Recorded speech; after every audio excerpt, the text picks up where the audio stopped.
If your child cries, screams, or drops to the floor the moment you say no, this video is for you. If you have ever felt embarrassed, helpless, or angry during a public meltdown, you are not alone. And the most important thing to know is this: tantrums are not always bad behavior. They are overwhelmed behavior. A child between 3 and 5 feels emotions very strongly, but still has very limited tools to manage them. They want independence, they want attention, they want comfort, and they want things to happen right now. But their brain cannot always handle disappointment, delay, hunger, tiredness, noise, or sudden changes in plan. So when the feeling becomes too big, the body reacts first.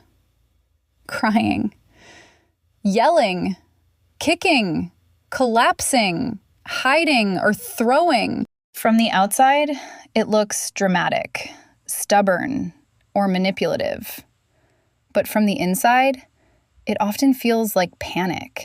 Your child is not thinking calmly. They are not learning a lesson. They are trying to survive a wave. That is why shouting back usually makes the tantrum bigger, because your stress adds fuel to their storm. The first truth parents need to remember is simple. A dysregulated child cannot respond to a lecture. In that moment, your child does not need a debate. They need safety, containment, and a calmer nervous system nearby. Tantrums often happen when a child hears no, has to stop playing, leave somewhere fun, or share something loved. They also happen more when the child is hungry, sleepy, overstimulated, sick, or already carrying stress inside. Sometimes the trigger looks tiny to adults. The wrong cup, the broken cracker, the closed door, the blue shirt. But for a young child, that small event can feel like the end of control. And control matters deeply. At this age, children are building autonomy. They want to choose, try, resist, test, and feel powerful. So every limit from an adult can feel not only frustrating, but personal, as if their whole world is blocked.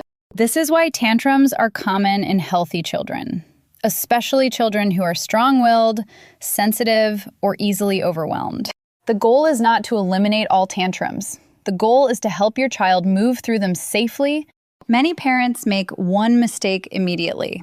They focus on stopping the noise instead of understanding the need underneath. They say, "Stop crying, be quiet, people are watching." And the child feels even more alone and threatened. Other parents swing in the opposite direction. They give the candy, the toy, or the phone just to end it.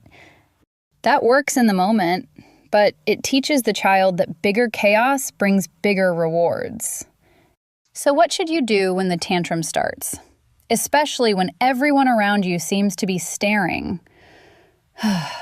First, regulate yourself before trying to regulate your child, because calm cannot come from panic.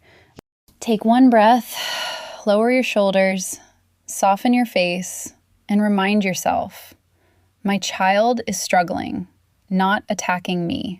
Then make safety the priority. Move away from danger, remove hard objects, and stay physically close without becoming forceful. If your child is hitting, kicking, or throwing, block gently, hold the boundary, and use very few words. You can say, "I will not let you hit. I am here. You are safe. Breathe with me." Notice the language. It is short, steady, and grounded, not emotional, sarcastic, or threatening. Young children cannot process long explanations in a meltdown, but they can absorb tone, rhythm, posture, and presence. Next, name the feeling without trying to solve everything immediately, because naming emotion helps the brain organize it. You can say, "You are very mad. You wanted that toy. You are sad we had to leave."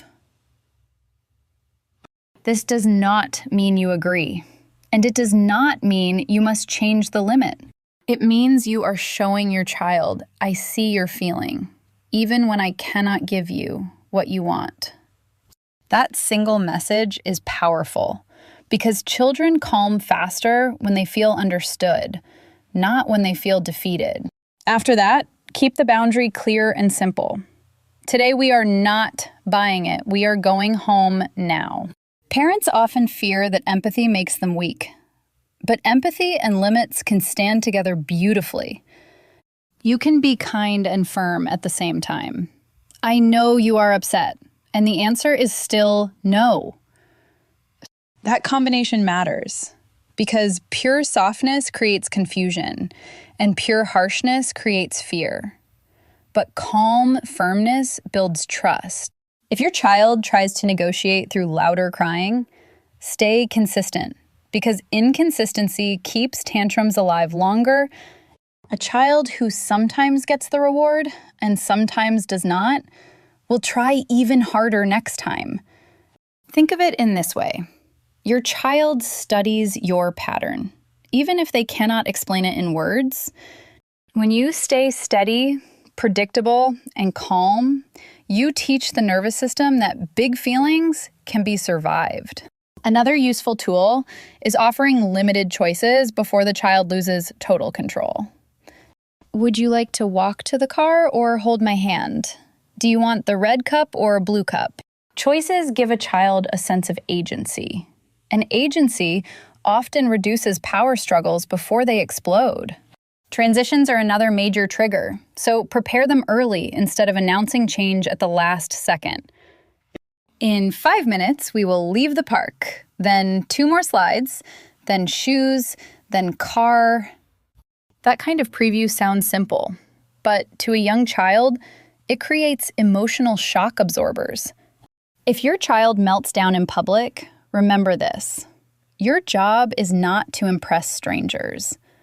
Your job is to help your child return to safety, even if someone else thinks you should be stricter. Ignore the imagined audience.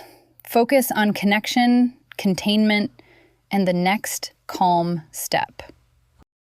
Sometimes that means carrying a screaming child out of a store while staying quiet and composed. Sometimes it means sitting on the floor beside them and waiting for the wave to pass. Sometimes it means ending the outing early, not as punishment, but as nervous system protection. Once your child begins to settle, resist the urge to jump straight into a moral lesson. First, reconnect. Offer water, offer closeness, and let the body come all the way down. Only after calm returns should you teach, because teaching lands best in a regulated brain. Then keep it short. When you were angry, you screamed and kicked. Next time, say, "Help me." Or when you wanted more playtime, you can say, "1 more minute, please," instead of throwing yourself down. This is how emotional skills are built, not through shame, but through repetition and modeling. Children learn regulation by borrowing it from adults again and again until it slowly becomes their own. That is why your tone matters, your pace matters, your face matters, and your consistency matters. And yes, sometimes you will lose patience because parents are human, not machines. If that happens, repair matters more than perfection. Go back later and say, "I was too loud. I am sorry. You were upset, and I want to handle it better with you next time." That apology does not weaken authority. It teaches accountability, safety, and emotional honesty. Now let us talk about prevention, because the easiest tantrum to handle is the one that never starts. Look for patterns. Does your child melt down before dinner, after preschool, in crowded places, or during transitions? Patterns reveal pressure points, and pressure points tell you where support is needed before behavior explodes. Protect sleep. protect snacks, protect routine, because a tired or hungry child has very little emotional margin. Reduce unnecessary battles, too. Not every moment needs a power struggle, and not every no is essential. Save firm no for what truly matters: safety, respect, health, and important family limits. For smaller things, offer structure with flexibility, because cooperation grows when children feel guided, not controlled. Rituals also help. Clean-up songs, bedtime routines, goodbye routines, and simple, repeated phrases create predictability. Predictability lowers anxiety. And lower anxiety means fewer explosive reactions over small disappointments. Another hidden cause of tantrums is disconnection. Children often act out more when connection has been running low. Even 10 minutes of warm, undivided attention can reduce attention-seeking meltdowns later in the day. Play, eye contact, touch, laughter, and simple presence fill the emotional tank more than many parents realize. And remember, a tantrum is not always a sign of bad parenting. Sometimes it is a sign of normal development. The real question is not, how do I make my child stop feeling this way? The better question is, how do I help my child carry big feelings without falling apart or hurting others? When parents shift from control to guidance, everything changes. The child feels safer, and the adult feels less trapped. You stop seeing the tantrum as a battle to win and start seeing it as a skill to teach. Slowly, with practice, your child begins to borrow your calm, your words, and your structure. One day, instead of collapsing on the floor, they may say, "I am mad. I need help." And that moment will not come from fear. It will come from hundreds of small, calm responses. So if your child is in the tantrum years right now, do not panic. This season is hard, but meaningful. Your child is not giving you a hard time. Your child is having a hard time. And when you stay calm, clear, and connected, you become the bridge from chaos to self-control.